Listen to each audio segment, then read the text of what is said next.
Hello प्यारे बच्चों, आप सभी का अपना यूट्यूब चैनल YRS क्लास में बहुत बहुत स्वागत है। आज हम पढ़ेंगे सेट 4 का जो आपका खंड खा है, आपका रसायन विज्ञान है। इसमें जितने भी प्रश्न हैं, बहुविकल्पी और अतिलघुत्तरी के जितने प्रश्न हैं, मैं आज इस वीडियो में आपको उन सभी प्रश्नों का जो उत्तर होगा आपके सामने अच्छे तरीके से बताऊंगा। चलते हैं प्रश्न नंबर 5 के का खंड में, जो आपके खंड खा रसायन विज्ञान है। इसमें आपसे प्रश्न इतना ही कह रहा है प्यारे बच्चों, का है निम्नलिखित में से कौन सा तत्व धात्विक है।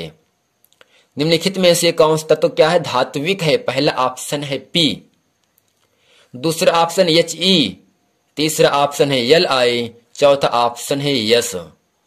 P का मतलब फास्फोरस, He का मतलब हीलियम, Li का मतलब लिथियम, यस का मतलब सल्फर। तो प्यारे बच्चों, इन चारों ऑप्शन में धात्विक तत्व है, जो कि इन चारों ऑप्शन में ऑप्शन नंबर आपका तीसरा सही लिथियम। यानी लिथियम क्या है, एक आपका धात्विक तत्व है। तो प्रश्न नंबर 5 में खा खंड बच्चों आपसे कह रहा है, कौन सा कार्बनिक यौगिक असंतृप्त यौगिक है। पहला ऑप्शन है एथेन, दूसरा है मेथेन, तीसरा एथिलीन, चौथा है एथिल एल्कोहल। इन चारों ऑप्शन में प्यारे बच्चों ऑप्शन नंबर आपका तीसरा सही है, एथिलीन। यानी कौन सा कार्बनिक यौगिक असंतृप्त यौगिक है, यानी वे तत्व जिनके यानी कार्बन परमाणुओं के बीच जब द्विबंध या त्रिबंध बनता है, तब उसे हम असंतृप्त यौगिक के नाम से जानते हैं। प्रश्न है, कौन सा कार्बनिक यौगिक असंतृप्त यौगिक है।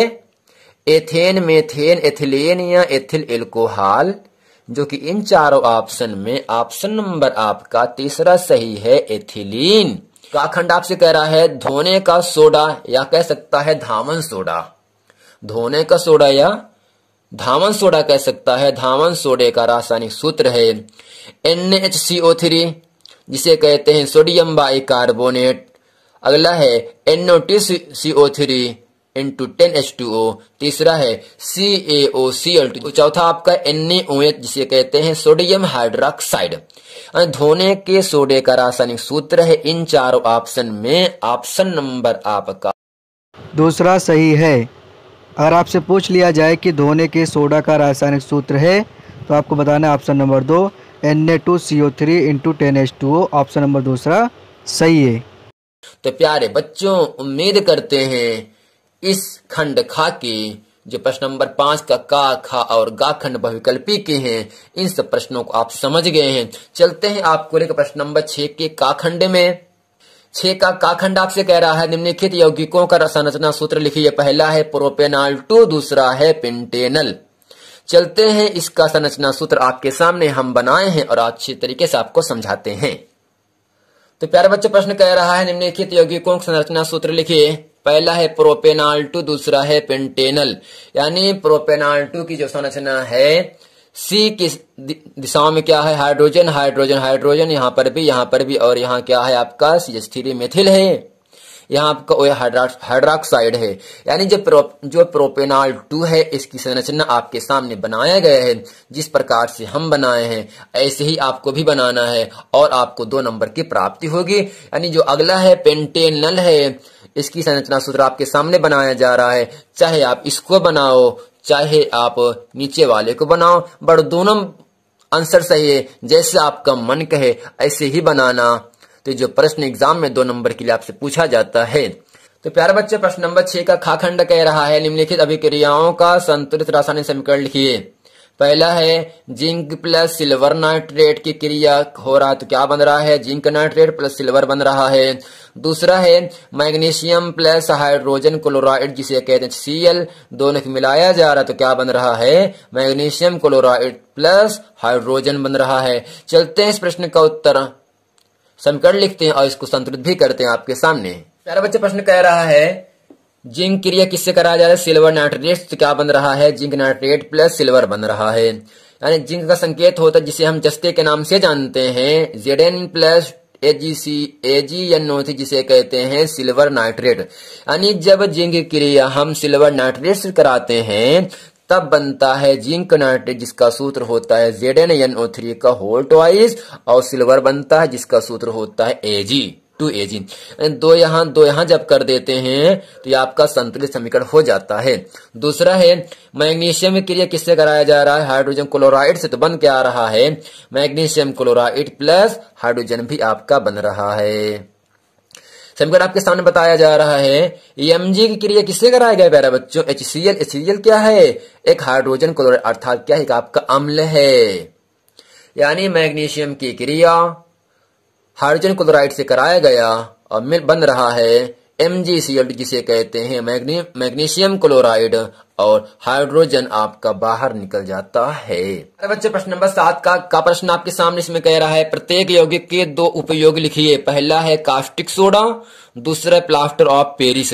यानी कास्टिक सोडा और प्लास्टर ऑफ पेरिस का दो उपयोग कहाँ कैसे होता है उसको आपको लिखना है। जिस प्रकार से हम लिखें ऐसे ही आपको लिखना है। तो सबसे पहले काली पेन से हेडिंग करके हम लिखेंगे कास्टिक सोडा।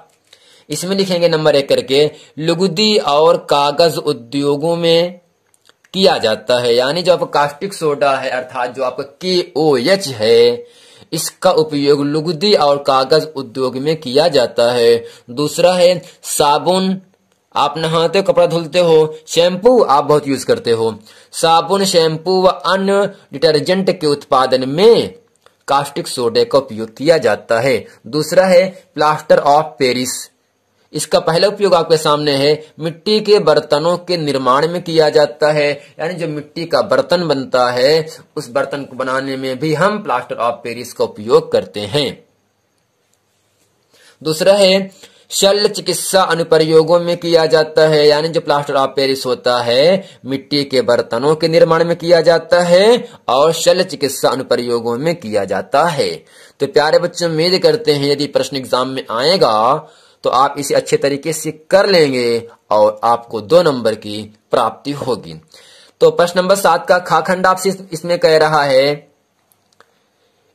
तत्व एक इलेक्ट्रॉनिक विन्यास 2,8,7 है, तो तत्व का परमाणु क्रमांक तथा आवर्त सारणी में वर्ग संख्या बताइए। तो इसका उत्तर आपके सामने है। जिस प्रकार से हम लिखें ऐसे ही आपको लिखना और आपको 2 नंबर की प्राप्ति होगी। तत्व एक इलेक्ट्रॉनिक विन्यास 2,8,7 है। 2 8 10 10 17 क्या होगा? 17। तत्व का नाम क्लोरीन, क्योंकि जो परमाणु क्रमांक है वो 17वें पर आपको क्लोरीन को रखा गया है। तत्व का नाम क्लोरीन, परमाणु क्रमांक 17 व संकेत Cl है। यानी जो आपका क्लोरीन होता है उसका संकेत Cl होता है, परमाणु क्रमांक 17 होता है, इलेक्ट्रॉनिक विन्यास 2,8,7 होता है। अब किनारे प्यारे बच्चों क्या है? अंत में 7 है ना, अतः यह वर्ग 7th A वर्ग में 7th वर्ग संख्या में है। तो प्यारे बच्चों, उम्मीद करते हैं प्रश्न नंबर 7 का जो खाखंड इसको आप समझ गए हैं। चलते हैं आपको लेकर प्रश्न नंबर अगले में। तो प्यारे बच्चों, प्रश्न नंबर 7 का गाखंड आपसे कह रहा है क्या होता है जबकि केवल रासायनिक समीकरण लिखिए। पहला है जिप्सम को 373 केल्विन पर गर्म किया जाता है। दूसरा है बुझे हुए चूने में क्लोरीन गैस प्रवाहित की जाती है। यानी प्यारे बच्चों, जब पहला पर ऑप्शन है जिप्सम को 373 केल्विन पर गर्म किया जाता है, यानी जब जिप्सम को हम 373 केल्विन पर गर्म करते हैं तब क्या बनता है? CaSO4 × 2H2O, जिसे कहते हैं प्लास्टर ऑफ पेरिस। यानी जब जिप्सम को 373 केल्विन ताप पर गर्म किया जाता है तब प्लास्टर ऑफ पेरिस बनता है, जिसका सूत्र होता है CaSO4 × 2H2O होता है। दूसरा प्रश्न आपसे कह रहा है बुझे हुए चूने में क्लोरीन गैस प्रवाहित की जाती है। यानी जब बुझे हुए चूने अर्थात कैल्शियम हाइड्रोक्साइड की क्रिया हम क्लोरीन से कराते हैं तब क्या बनता है? तो यहाँ आपके सामने हम लिखे हैं कैल्शियम हाइड्रोक्साइड की क्रिया जिसे कहते हैं बुझा हुआ चूना। इसकी क्रिया कराया जा रहा है क्लोरीन से, तो बन रहा है CaOCl2 प्लस H2O।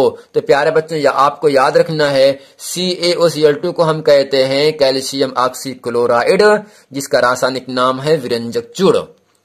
यानी जब बुझे हुए चूने की क्रिया हम क्लोरीन से कराते हैं तब कैल्शियम ऑक्सीक्लोराइड और जल बनता है, और कैल्शियम ऑक्सीक्लोराइड को हम विरंजक चूर्ण के नाम से जानते हैं।